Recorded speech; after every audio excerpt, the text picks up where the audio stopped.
from the gamut of UFOs to weather balloons, invasions.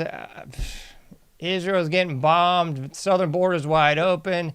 Tranny's doing library story hour. I mean, it is scary as you can imagine out there without doing a Halloween edition of the show.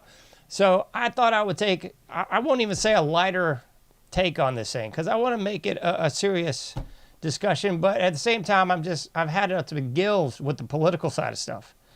I've been sort of doing my due diligence lately. I know Kevin's had sort of a interest and background in this as well, where I've gone deep dive into all things Art Bell, which was kind of my first love in all radio. Really, it's kind of like punk rock. It wasn't really speaking something new to me, but it was just congruent with what I was already interested in and thinking. And I went, oh my goodness, there's a whole radio show about this. I've been it's on when I'm awake at like 2 and 3 in the morning. Good night, nurse. This is the best. So I'll never match the great Art Bell nor his Ghost to Ghost edition, but we'll do the Anomic Age edition of that this evening. So thank you so much, Kevin, for being with us today. I sent you the graphic last night, Ghost Age, title of tonight's episode, and definitely the nice album art, courtesy of yours truly. But thank you so much, Kevin, for putting up with me and hanging out with us today.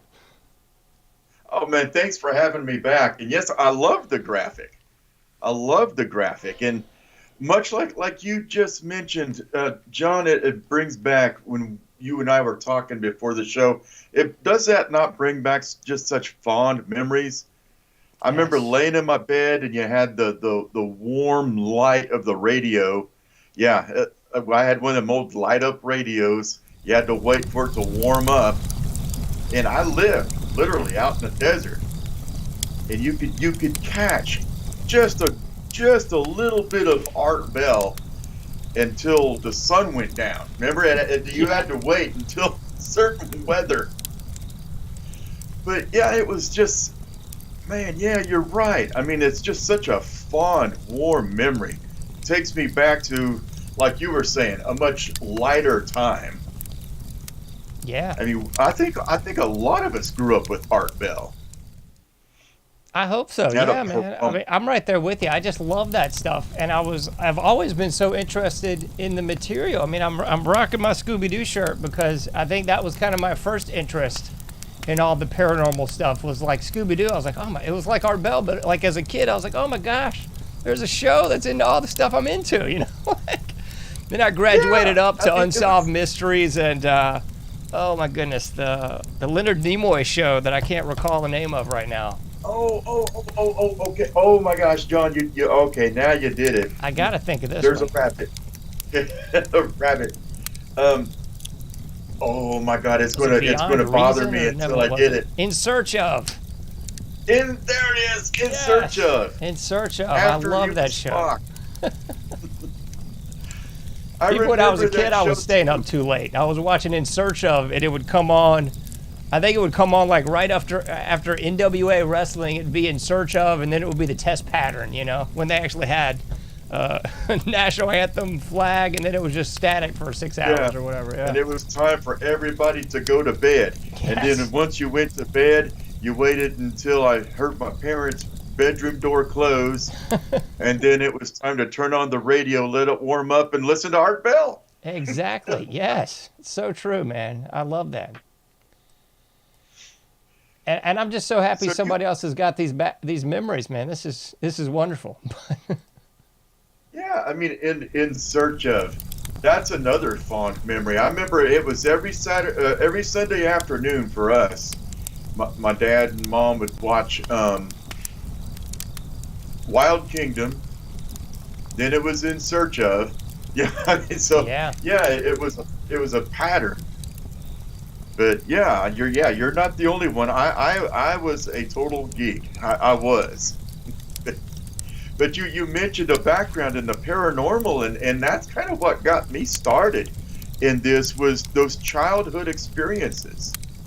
I always grew up having experiences as a child. I mean, two that are very, very, stick out in my mind, but it was again, going back to Art Bell, when I discovered Art Bell, that was actually, not only was it just a comfort for me, something to, something that I loved, Mm-hmm. but it was also gave me some answers. If the right guest was on, it gave me answers like, okay, I'm not the only one that's experiencing this. I'm not the only one that this is happening to. Because who else can you talk to about Yeah. these kinds of things?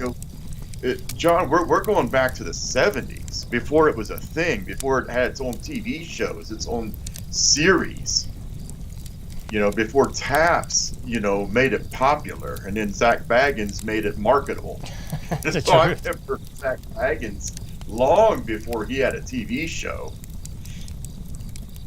But yeah, it was experiences that got me started in it. I wanted to understand what was happening to me. Well, tell us a little about that, if you don't mind. I didn't really even realize you had that element of the ladder, so to speak. Well, let's go way back. I'm going to start probably when I was about 12. Yeah. I remember I was laying in bed, and I had already turned off all the lights and everything. And this night there was no Art Bell because I had to go to work the next day. We would during the summer where we lived, they had a program where you could work. We were a small farming community, and you could work out in the fields chopping cotton, and they would pay you, a little bit of money for your labors. So I had to work the next day. So, there was no Art Bell that night. And I remember hearing the sound of my keys rattling and change rattling because I had this little basket on my dresser that I kept all my stuff in, just like anybody, you Yeah. come home and you have that little basket that you throw everything in. Well, I heard that rattling and I thought it was my little brother. Back then he probably would have, I'm 7 years older, so he would have been about 4 or 5. Mm-hmm. Now, so I reach back behind me and I turn on my lamp because there's a lamp right behind my head. John, no crap. This was like a solid shadow. I don't know if the listeners can imagine it, but imagine a solid shadow. It looked like it had substance, but it was completely black. Mm-hmm. But its eyes, it wasn't the red eyes, it wasn't the white eyes. It was like you could see through them, like it had no eyes. I could see my wall behind it. In my sleep, in that half dream state, I'm like, what the hell? Yeah. And I call out and I'm like, Keith, is that, Keith? Because it still has its back to me and it keeps looking. And then it would go back to digging in my things and I'm still half asleep thinking it's my brother. Then it turns and it full face, full frontal Mm-hmm. at me. And I'm like, holy crap, this is not my brother. Now I'm completely awake. Yeah. And then it just kind of smiles at me. I throw the covers over my head like, oh my God, this cannot possibly be happening. Mm-hmm. I wait a few, I wait a time, and then I pull the covers back down, and John, it's gone. Jeez. So what do? I do not move. I go to sleep. But here's the weird thing. The next morning, this is a very vivid memory. I get up, I get dressed, I go to that basket. My things had been tampered with. My little wallet, I had a little plastic leather wallet, and all of my paper cash was gone. Oh, wow. So I am literally blaming my brother still for this. I'm like, well, maybe I dreamt it. Maybe this was a dream. Maybe I just wasn't completely awake. And my brother is insisting, no, I didn't mess with it. I got my parents involved, everything. later on throughout the years, as I was growing up, the little basket was in front of my bookshelf.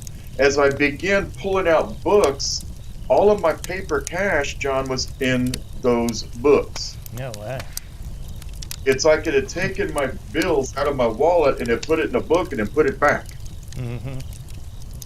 And I'll never, what was its purpose? I have absolutely no clue. But that's the first very vivid memory I have of, I guess you could call it a ghostly encounter, Mm-hmm. until a couple of years later. Again, I was getting ready to go to sleep. I had just turned off my TV. Remember the old black and white TVs? Yes.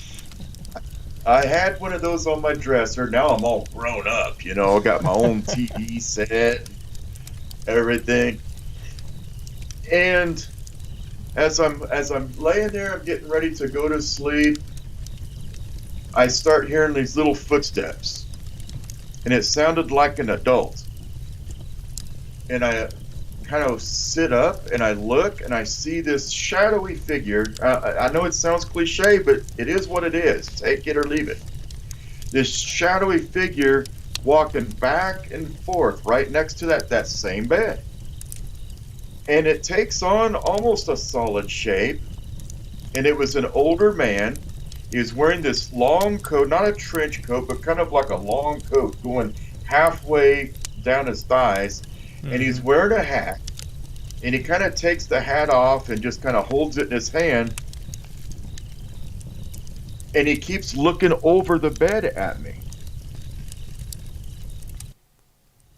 Man. And then he just kind of puts his hat on and kind of just does like a little wave and walks out of my door. Not out of my door. He didn't bother to open it. He just goes through the door.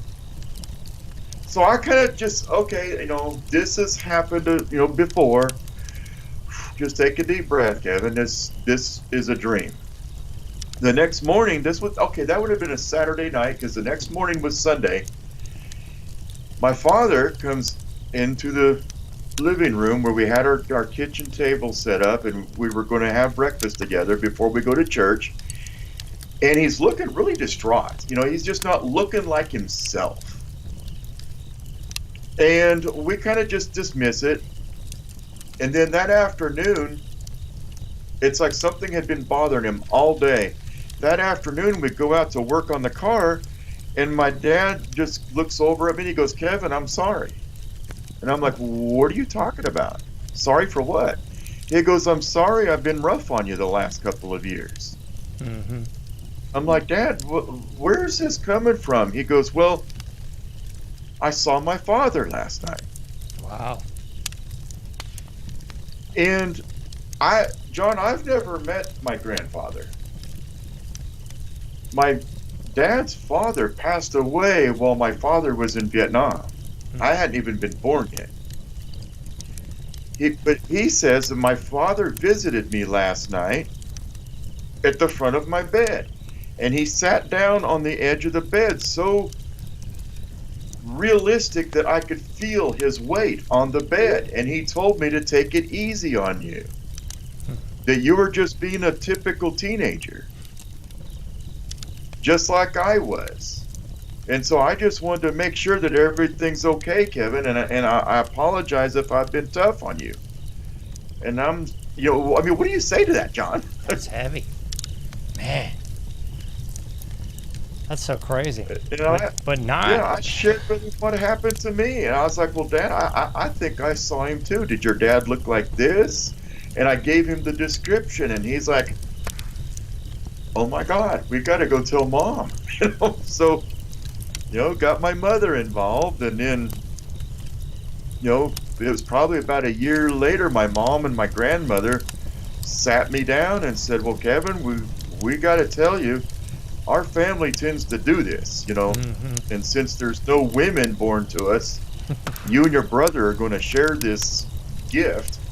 And here we are now. Man. That's heavy. And I think I think so much of what Art Bell did is kind of, for me, it opened up a lot of those same windows as later on in my life, I guess, delving into conspiracies and stuff did, because I've found other people that were interested in the same stuff, and I went, wow, I'm not alone. I was like, wow, man, there's other people that feel this way, or that have these weird happenings. Like, I mean, I got to say, I never had anything quite as interesting as what you did, but the only one that I'll talk about here is, ironically enough, involves the Art Bell Coast to Coast AM, because I used to I would listen to this on the way downtown, and then all the way from downtown in downtown Wilmington, where I grew up 30 minutes south of there, but whatever, I'd go down there to hang out and everything, so. But I would always listen to it on the way there and on the way back, and then half the time I'd stay up even later when I got home. But I mentioned this to you the other day, and it dated all of us, but I was saying I recorded it on cassette. I had my whole stereo set up on a timer so I could listen to it the next morning, if I missed it. But I remember one night I came home like I always did, and I cut on Coast to Coast on the stereo, and then I went and brushed my teeth, got ready for bed and everything. And I swear it's so cliche, but, everything you always hear people say, oh, well, this happened. And you're like, how did you not realize that this is what was going on? But I was in there brushing my teeth in the bathroom, and all of a sudden the stereo went super loud. Nobody there but me. My parents have been asleep, just me. And I went in the bedroom. I was like, what in the world? And I just turned it back down, and it didn't click in my brain at all. I was like, well, that's weird, and it's one of those old receivers that you can see the numeric value go up or down. So you can see that it's clearly a higher volume. It's not just like on the producer end, they just messed it up, So went back to brush my teeth, did the same thing.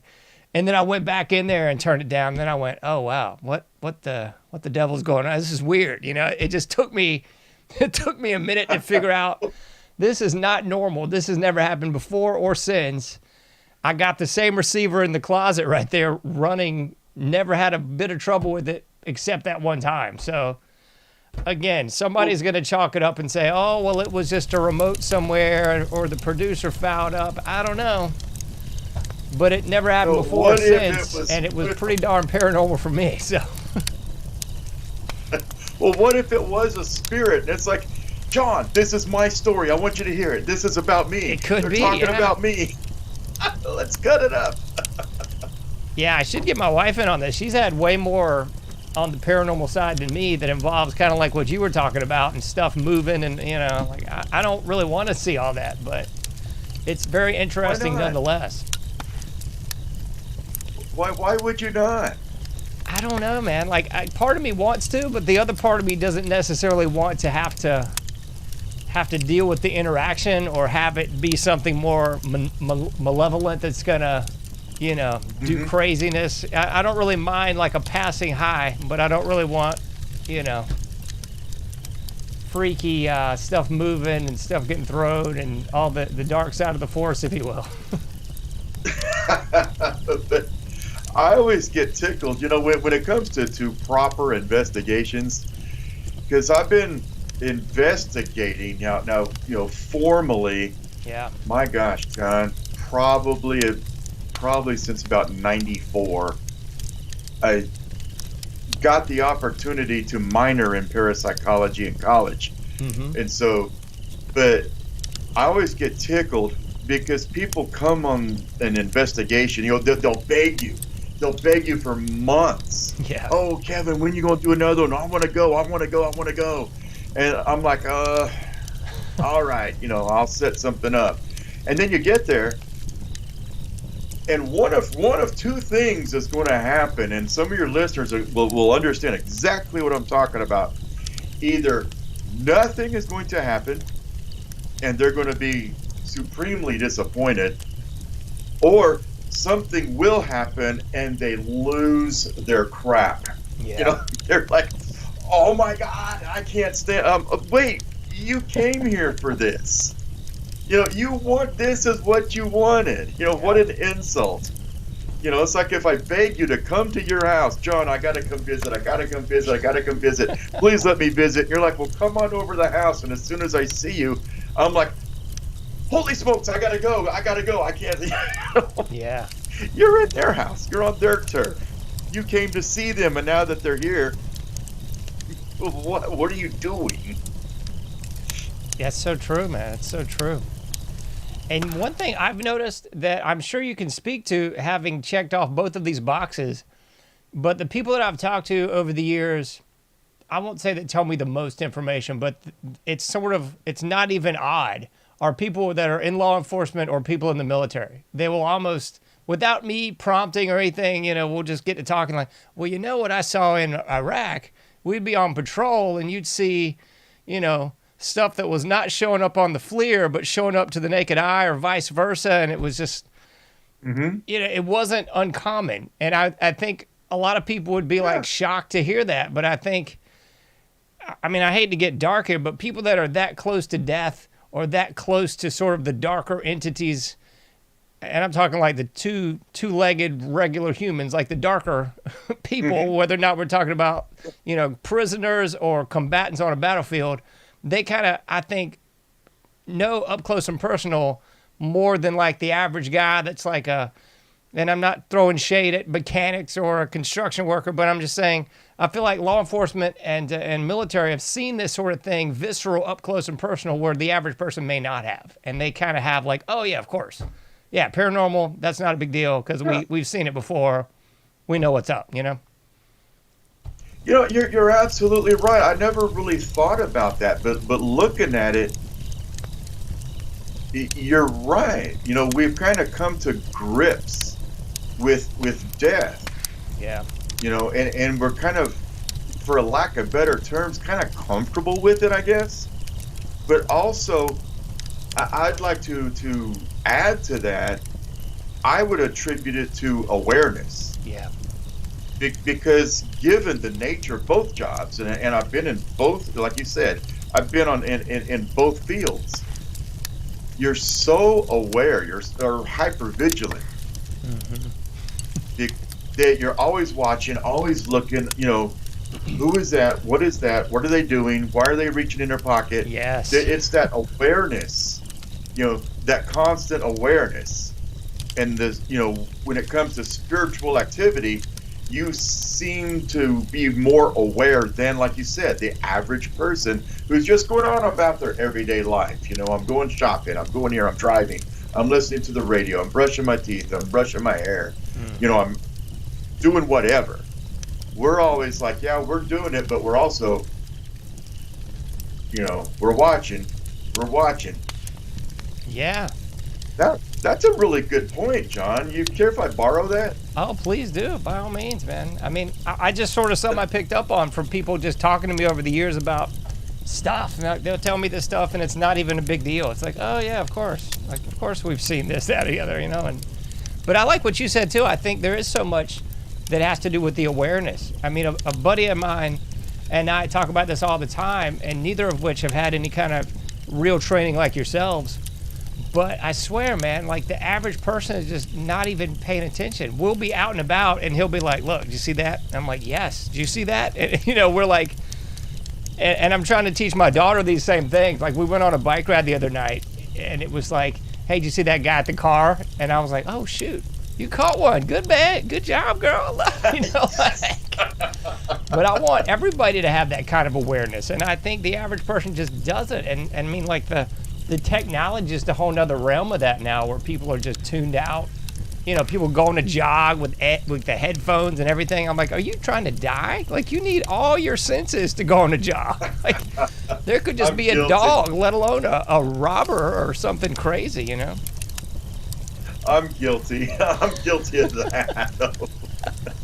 Because the world is so ugly, I don't want to hear it. Oh, it is? But, it sure is. But because when it comes to spirit communication, it's, some people get it audibly.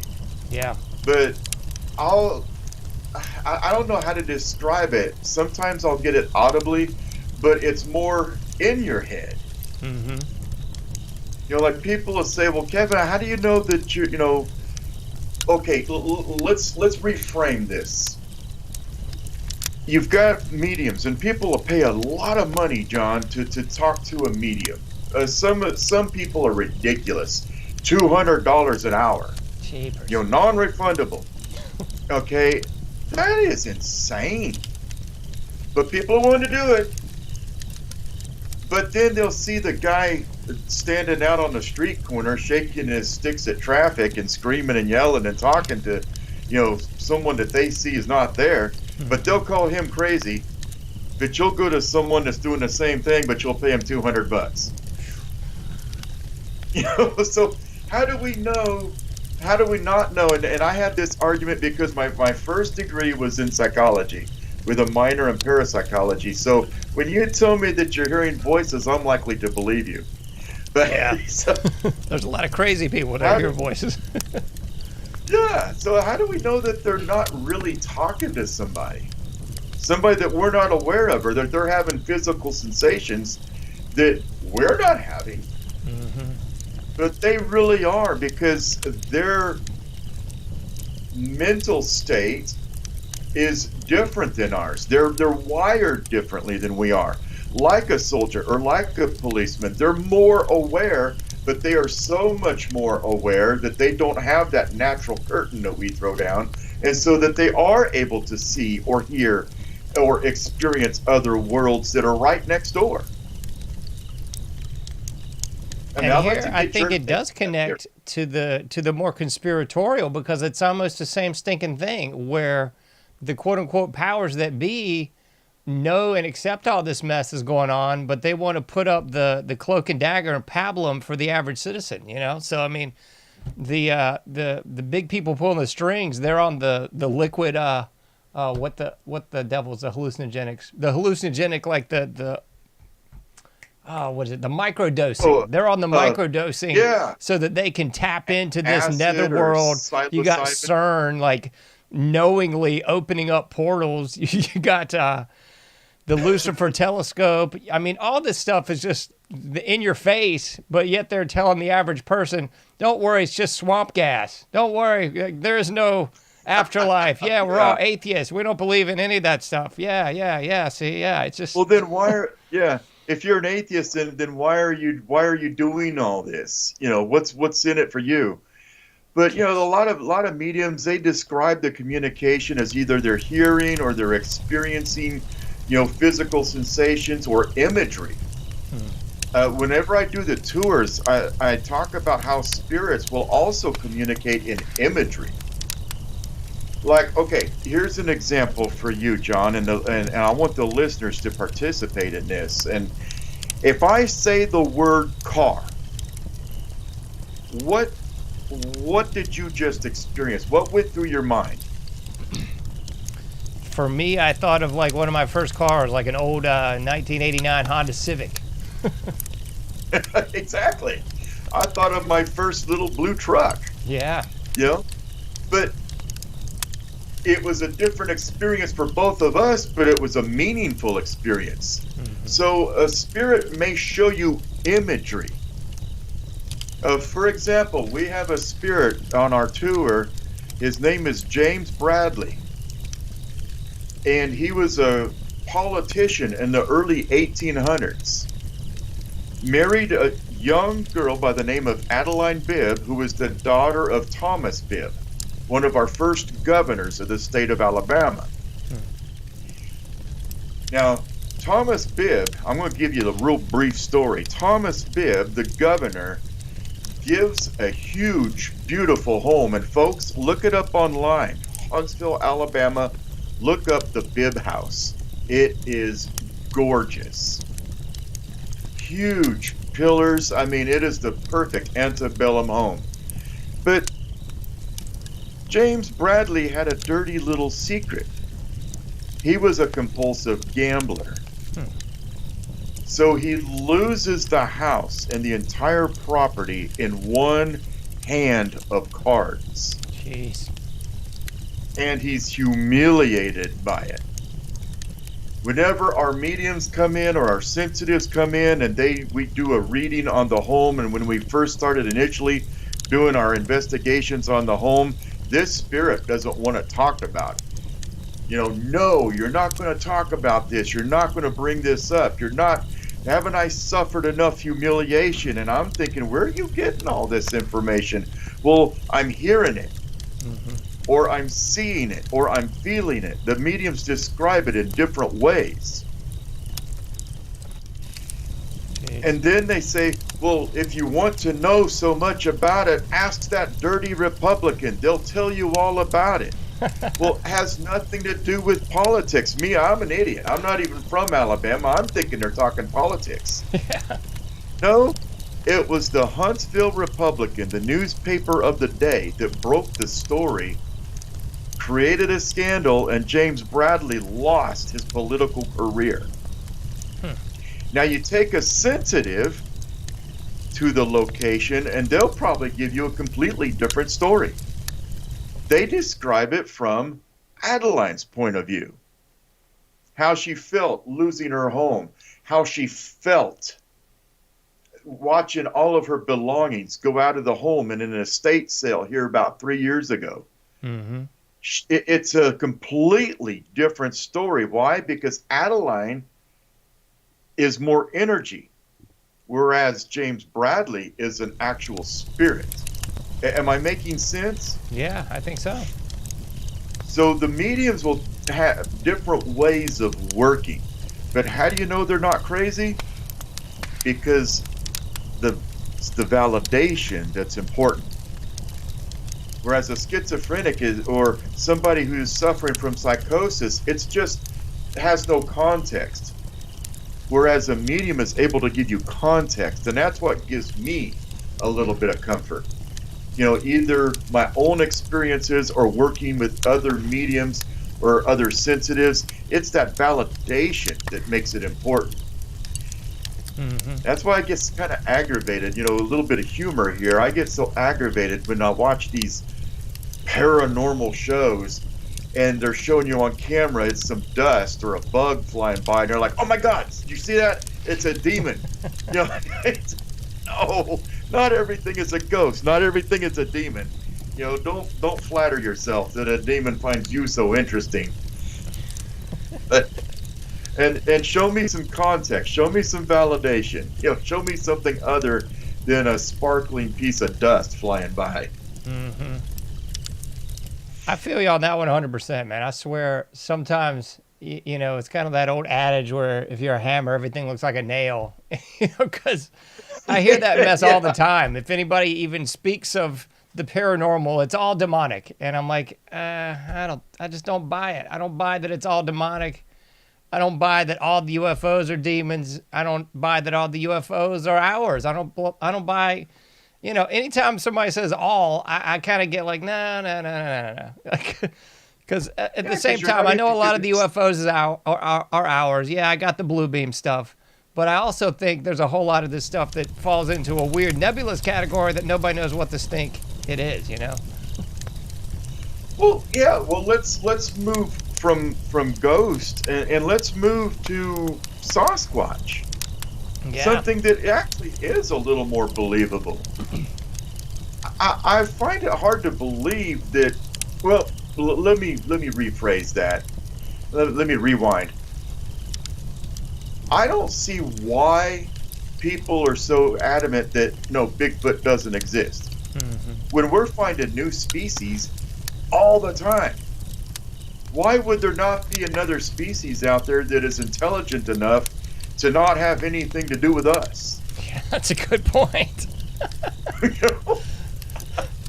I'd like to be that all the time. I keep trying to figure out how I can work that into my life. How can I still live on this mortal coil and not have anything to do with the other people? That's my goal. Yeah, they figured it out. They're more advanced than we are. Man, that's so true. I mean, but why not? Why could it not be possible? Yeah, I'm right there with you. I think that's absolute legit, for sure. And I wanted to get into the UFOs too. I'm not trying to skate Bigfoot, but you talked about a comet that I honestly had not heard about. This new comet with horns on it, for Pete's sakes. Yes, yes. I mean, oh my goodness, listeners, go NBC News, Fox News. Everybody's covering this. Let me just pull up an article right here. I find this fascinating. You mind if I just read a little bit Please, go verbatim, for it. John? This is coming from NBC News. It says a comet with two distinct horns of gas and ice, earning it the nickname the Devil Comet, is speeding right now through the inner solar system and may be visible to the naked eye in the spring when it reaches its closest point to Earth. I mean, it is headed our way. Wow. Says Elliot Herman, an amateur astronomer and retired professor at the University of Arizona's, thank you, my home state, School of Sciences, captured stunning images of comet 1-2 Pons Brooks and its devil horns using two remote telescopes in Utah. Man. So that is, and I'm looking at a picture of it right here on NBC News, and it is a comet with two horns growing out of it. Mm-hmm. And it really does. It almost looks like a goat's head. That's wild. That is fascinating. If we can kind of hook this up to the prophecies in the Bible, does it not say that an angel is going to grab a star and throw it towards Earth? Yeah, I'm putting the picture on the screen right now for everybody. And Jeez. and it's the devil's comet. Man. But in the Bible, it calls it wormwood. Mm-hmm. That's It right. says that the comet's name is wormwood, and it's going to hit the Earth and make 1/3 of the waters undrinkable and take out some of the population.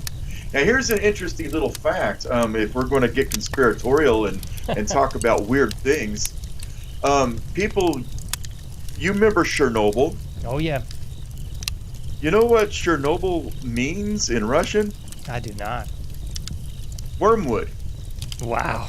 And remember, when it went, I mean, how much did it contaminate? How much water did it contaminate? Mm-hmm. So, I mean, here we are again. Everything happens in cycles. That's so So true. I'm just kind of interested to see what Devil's Comet is going to do when it gets close to us, unless we can maybe send a mining crew up there with Bruce Willis and break this thing apart before it hits Earth. Man. Does it tell us a time when it's supposed to get here, or have I just missed that one? No, it just says in the spring. Okay. Jeepers. I can look it up again. Yeah, I got it on the screen for us. Here it says, closest to the sun on April 21st, 2024. Shortly after that, June 2nd, the comet will pass closest to Earth. So sometime around June 2nd, 2024, I guess. Good grief. Well, that sounds great. Some more stuff to look forward to. Man. I got to ask you this one. Have you noticed, because I know other people have sort of messaged about this, have you noticed any sort of uptick in the paranormal? Other people have sort of said yes, some people have said not so much.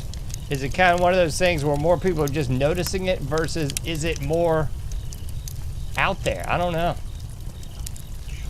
Honestly, I'm going to agree with the former that you said. Yeah. It's always been there, always been there. If you'll remember the Warrens, Ed Yes. and Lorraine Warren, they were doing this long before it was popular, and they were given lectures all throughout the 70s and 80s. They were going all the way back into the 60s. But people are just more aware of it now. There's never been a lack of it. I think what happened, if let's go way back. Let's go back to biblical times. It was not seen as unusual back then.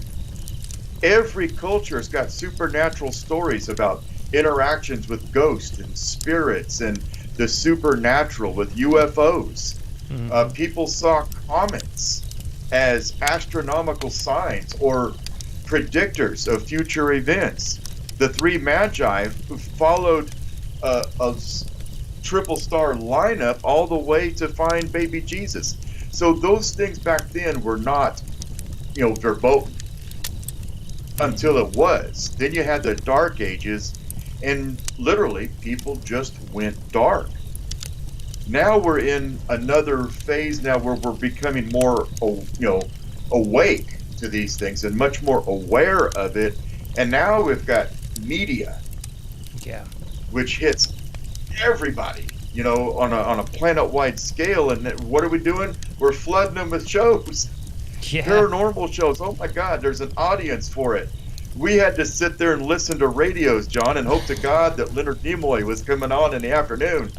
That's the truth. Now we have whole TV channels dedicated to it. So I think it's because, like you said at the beginning of the show, people are wanting an escape. We want something different. We've been so inundated with just crap and crap and crap and crap. But this, even though some people may find it scary to look at, it also offers you hope that there's something else out there other than just this. Mm-hmm. Aliens may come and destroy us, but they may not. They may take us to a better place. Heck, they may enslave us. Or they, we don't know. But it's fun to sit and think about, is it not? It is. I mean, I'll kind of dip my palate in both brushes, the paranormal and the conspiratorial here, because I feel like the United States specifically has been in our own dark age since Darwin, since the 1859 On the Origin of Species. They did everything they could to kind of shove all the religious and paranormal, because I think they go hand in hand. They shove all that in the waste bin because we got it all figured out. That's kind of like our own stupid hubris. I mean, just looking at the UFO thing, South America is kind of like I mentioned police and military in this country, where South America is like, oh, UFOs? Of course. They're right there. You want to go check some out? Like, they're not like this, cue the X-Files music, show the toothless guy in a tank top that's doing meth and pointing at lights, Yeah. Like, for other cultures, it's just the norm. But I think we have just kind of shoved all the paranormal down into some sort of waste bin. So we're like, we're kind of rehabbing that reticence to connect to it. Finally, people are like, oh, you mean we can talk about this again? Oh, okay, cool. But it's just so weird. I mean, going back to the Bible, the Bible is the most paranormal book of all time, for heaven's sakes. You got the wheel in the sky. You got Exodus. They're being led by a pillar of smoke and a pillar of fire. You got the burning bush. You got a talking snake. I mean, come on, folks. We're not coloring outside the lines too much. It's just like somehow in the last 200 years that all just vanished, right? Like there's you had all the sort of paranormal hoopla, Abraham Lincoln, and then early 1900s, and then it was all just sort of, okay, well, that's just all a bunch of hooey. Let's just pretend it's all us humans. It's all the humans. We've got this whole thing figured out. Yeah, and Lincoln's wife, she had mediums come to the White House. Yes. She was, she foretold his assassination. Told him, don't do this. Let's not do this. Mm-hmm. You're absolutely right. Let's go back to the Bible, because you're right. It boggles me, but I'm thinking about a conspiracy here. But I need to build a little bit of a foundation biblically. Do it. You have a religion that believes that a virgin gave birth, that this is a son of God. I'm not going to say a God, the Son of God. He walked on water. He cast out and spoke to demons. When his disciples saw him during a storm, he was walking on water. What was the first thing that they said? It's a ghost, which means it was not an uncommon belief for them back then. This very same man spoke to Lucifer let Lucifer take him onto a high place and show him all the realms of the earth. Was that, how did they do that? Was that technology? How did Lucifer show him all the places on earth and said, all of this is mine to give you if you'll just bow down? Then he was crucified, he died, rose again from the dead 3 days later, and then ascended into heaven and told everybody else, hey, all this stuff that I just did, you can do. But they don't want you to believe in ghosts. They don't want you to believe in a no, that's demonic, that's evil, that's bad. Well, how? So now let's come into the modern day. Let's come into today, because you said something that it tickles me, because you're absolutely right. Not we, the media doesn't want you to believe this either. It's not just Christianity, it's not just the Vatican. The media doesn't want you to believe in it either. Now, they're willing to make the money on it. They want the money. So they're going to show you, the History Channel with all the ancient aliens. They're going to show you, Taps. They're going to show you Zach Baggins. They're going to show you, haunted history. We'll make the money on it, but whenever it comes to it remotely even being real, they find the worst examples ever. They'll go to the deep woods of the Appalachia, and they'll find that hillbilly that's like, yeah, I saw me a Bigfoot. He's right over there, and he was about 8 foot tall, and he had sex with my sister, and now we got cousin Jeb over there. They'll find you the worst example ever. I was driving my pickup truck down I-49, and this big UFO put a light on me, and they took me up and they anal probed me. And why? Because they wanted to be ridiculous. But early on in the show, you mentioned something very key when it comes to this belief or disbelief. They don't want you to believe in it, but the higher ups do. And they're opening a gateway. That's right. They'll put up the statues of Vishnu, and they'll open up CERN, and they'll crank that sucker up, and they'll split those atoms, and they'll open those portals. Why? Because Dad's got to get in here somehow. Dad's coming.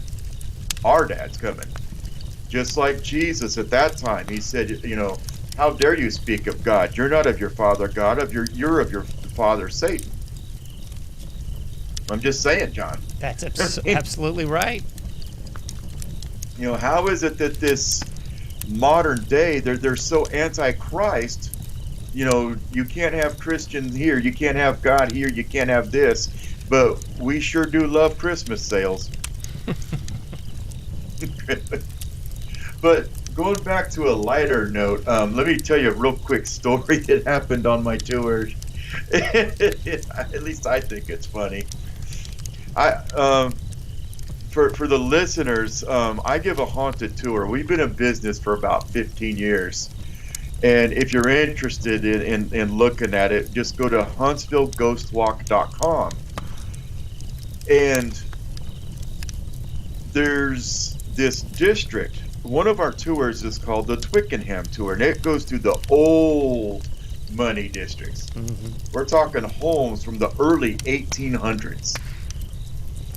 And it's just a beautiful, beautiful neighborhood, John. I'd love for you to come see it. It is beautiful. Antebellum homes that you just would not believe. But it was the big money from Huntsville's founding. So there's this one particular house called the Spite House. And the owner built it in 1818 to spite somebody else, to block their view. That's why we call it the Spite House. But it made the tour because both of them are haunted. Well, in the beginning of the tour, I act like a doofus during the tour, but I'm very astute. Now watch, people. I'm very aware, just like you said. And there was this older woman, and she had brought her own spirits, if you catch my drift.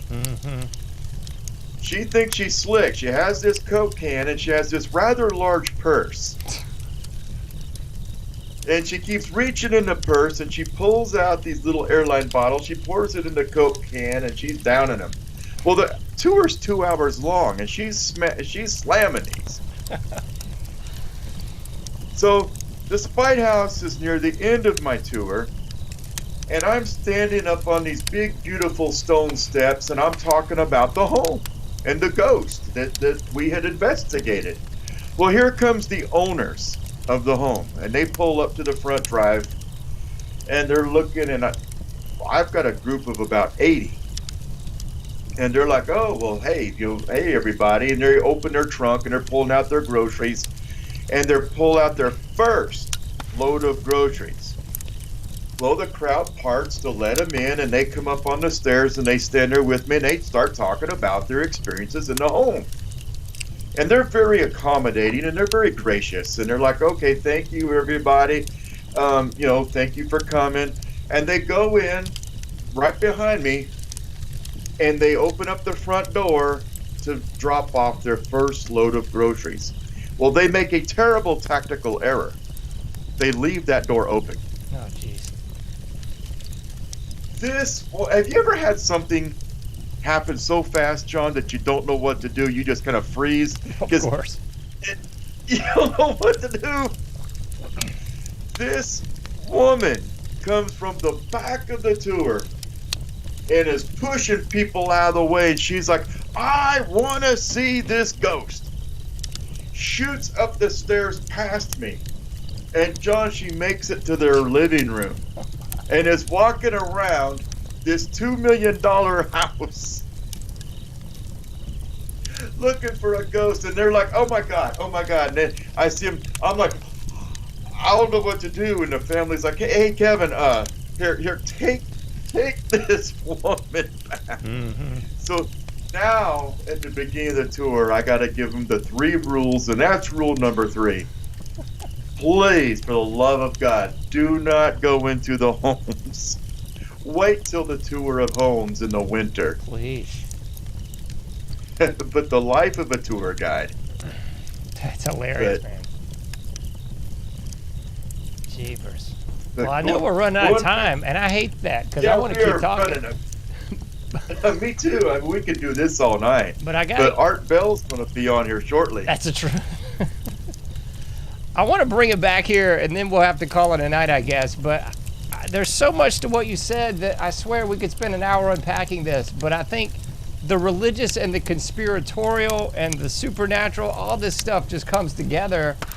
But the proverbial the powers that be, want us to pretend that the streams do not overlap. You know what I'm saying? Like, yeah, it's kind of the rules for thee, but not for me. So it's like, okay, you dumb slaves down there, you guys just keep believing this pablum nonsense, this Darwinian evolution, K through 12 indoctrination, college university weaponization, and you keep just being a wage slave and buying into all the bollocks, get your spinning rims, be a drunk piece of trash, smoke all the weed you want, like do all the stuff, and we'll be on the other side of the curtain, like contacting the other side, opening the portal to hell at CERN. I mean, the Mount Graham Lucifer telescope. I mean, all this stuff is just sort of right in your face, but everybody's not seeing it. It's like that forest for the trees thing where like they're getting hit in the head with pieces of wood and people are going, I don't see any trees. What are you talking about? I don't see any. I mean, I wonder if we're not coming up to some sort of grand, I don't want to, like a revelation moment. Are we opening the 7th seal? Is it going to be like the end of Ghostbusters? I mean, I don't know, man. I'm not one to do much prognosticating. So what do you think?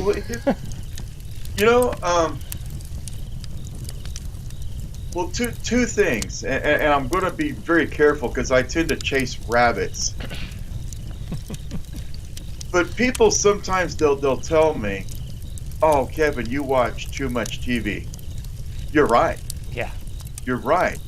Because like you said, they do it right in your face. Folks, they never do anything without telling you that they're doing it. Mm-hmm. It's just that they make it so ridiculous that you're not likely to believe it.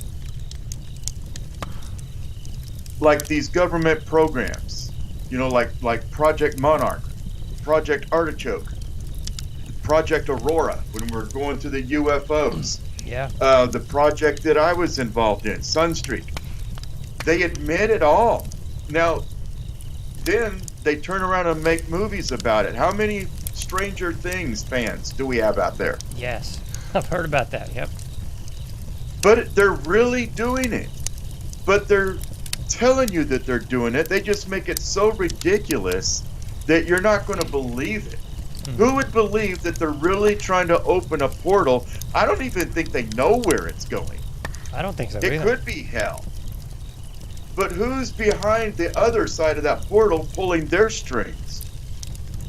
The Nephilim were on the earth in those days and after. The prophecies tell us who's pulling the string. But they've drank so much of their own Kool-Aid, they just know what they're doing, but they don't know why. Am I making sense? I think so too. Yeah, I think that's so spot on. I mean, my wife hates watching TV with me. We watched a little bit of Stranger Things, and I was just pulling out, this is a real operation. They ran this in the night. She's like, John, could you just suspend disbelief for a minute? And I'm like, I'll try, even though this is all known information. Sure. But Lucifer, if we're going to get conspiratorial and biblical at the same time, I'll chase this rabbit with you. Please. Going to point number 2, that's because Lucifer can't do anything without telling you that he's doing it. Mm-hmm. Lucifer in the garden took Eve to the tree and showed her that it was good. Yeah. But he didn't make her do anything. He just pulled the strings and made it appealing.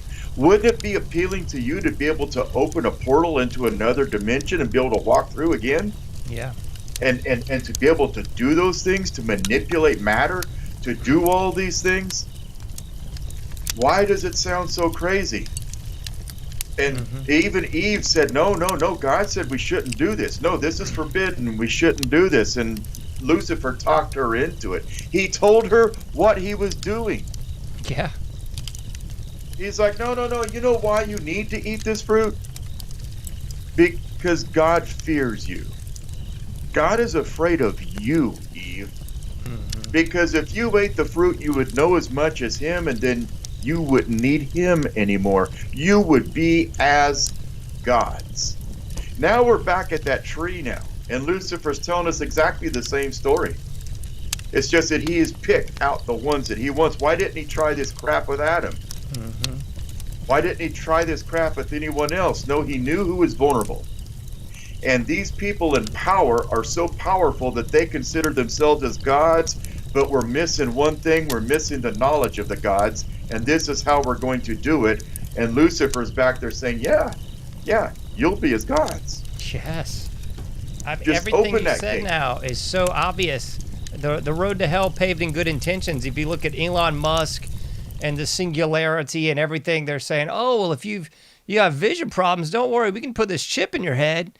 You'll be able to see. If you are quadriplegic, we'll just give you a robot body. You'll be fine. Just download your soul into this machine.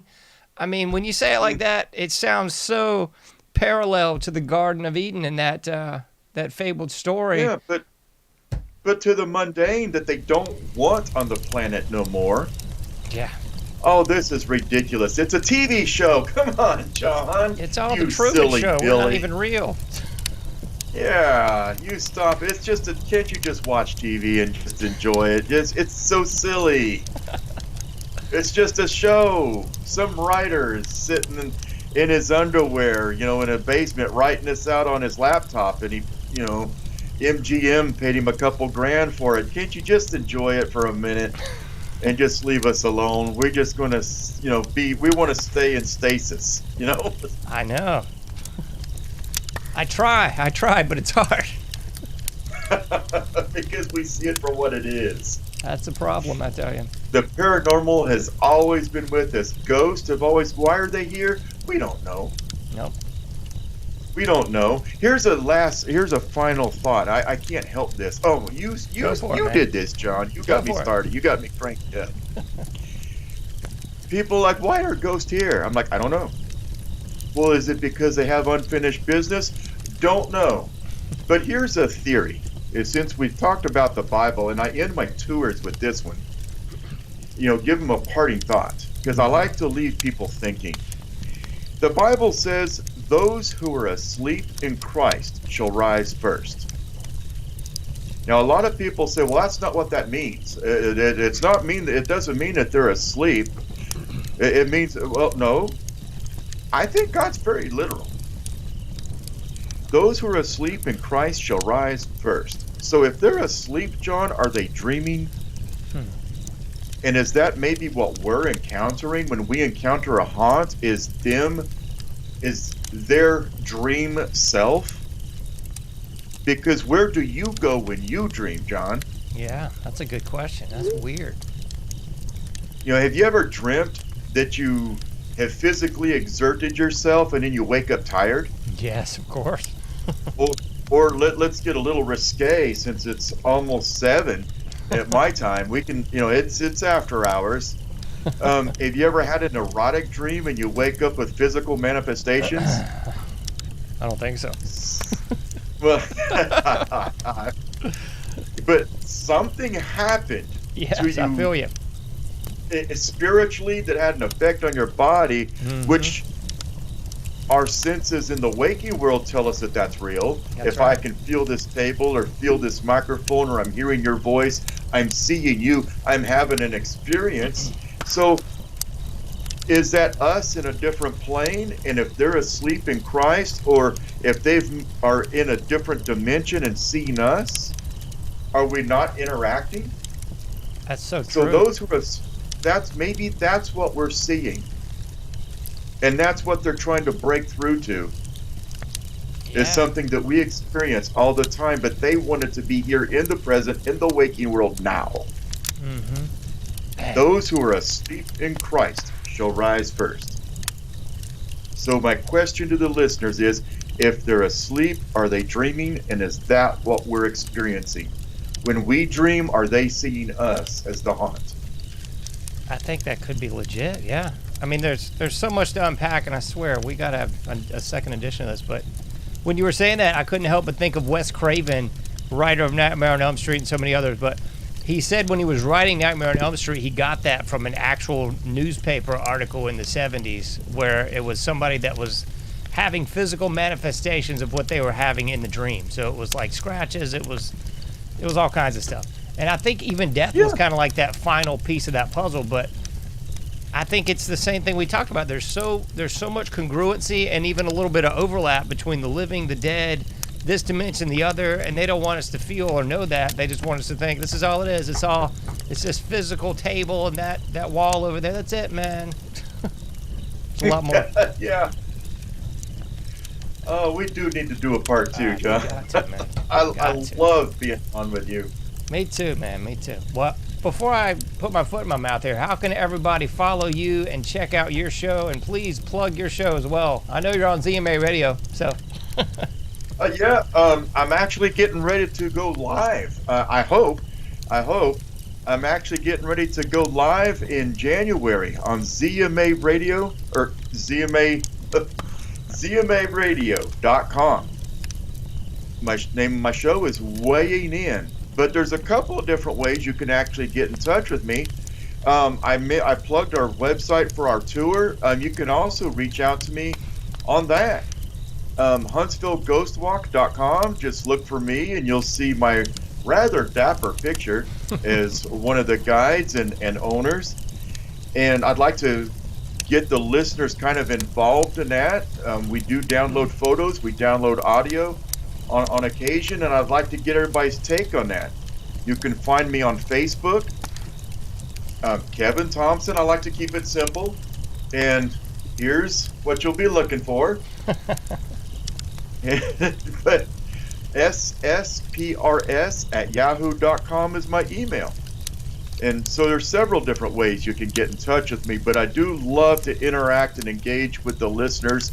Just give me a little bit of time. If I don't hit you up right away, I will get to you, because our lives are crazy, aren't they, John? They are. It's always fun, man, I swear.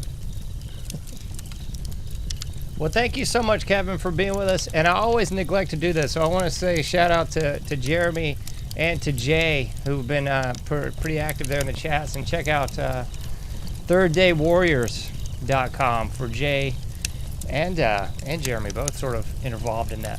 But I always forget to do that, so please check those fellas out as well. And thank you so much, Kevin. We got to talk more often and do this again. I know I say that quite often, but we got to. I swear, this is a fun show. More fun than I've had in a long time on this thing. So I love it. Thank you for having me. All right, thank you so much, and I'll talk to you in about 30 seconds or offline if that works for you. Okay. Perfect.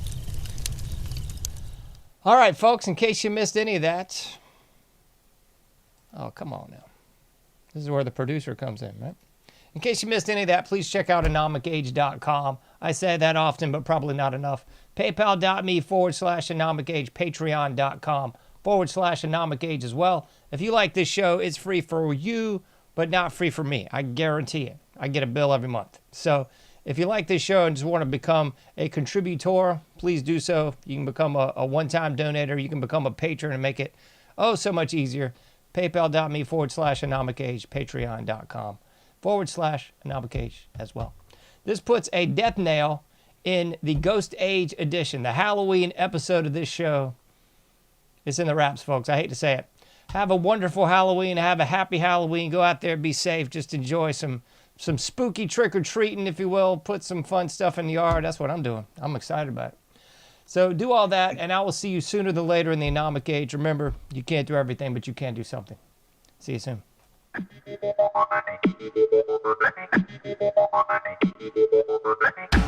Thank you for listening to The Anomic Age, a John Age project. For past shows, further info, and to comment, go to anomicage.com. That's ANOMICAGE.com. Till next time, thank you for listening to The Anomic Age.